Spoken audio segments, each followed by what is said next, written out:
Morning mga langga. Ito, kumuha tayo ngayon ng ating mga GTI products. Camel, Mighty Red, Mighty Green. Ayan.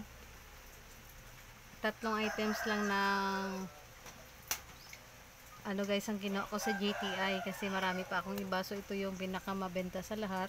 So kumuha tayo ng 8 rim ng Camel na pula, 5 rim ng red, at saka 10 rim ng Mighty Green. And bagong packaging na naman pala ang ating Mighty Green mga langga. So meron na siyang may pagka red, ayan, oh.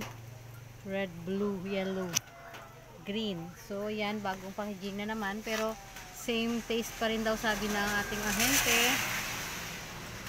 So check it out kung ganun ba talaga, kasi pag once na nag-change ng packaging, may nag-iibang lasa. So titingnan natin mamaya kung may complain yung ating mga customers, lalo na dito sa Mighty Green. Ito yung pinaka fast moving sa aking store.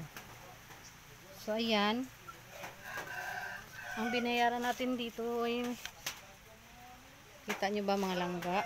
So ayan, ang binayaran natin dito ay ayan, 30,420. diba? Pero may less siya, naging 29,431. So sa ayan lang, 8, 5, tsaka 10, ayan na yung ating babayaran. Napakalaki, diba?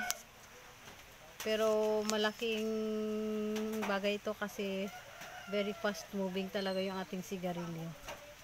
At saka meron palang nag-aalok dito sa akin na mga smuggled na sigarilyo, pero talagang ayokong kumuha kasi sabi ko nga, hindi ko itataya yung aking permit ng dahilan sa panandaliang kitaan.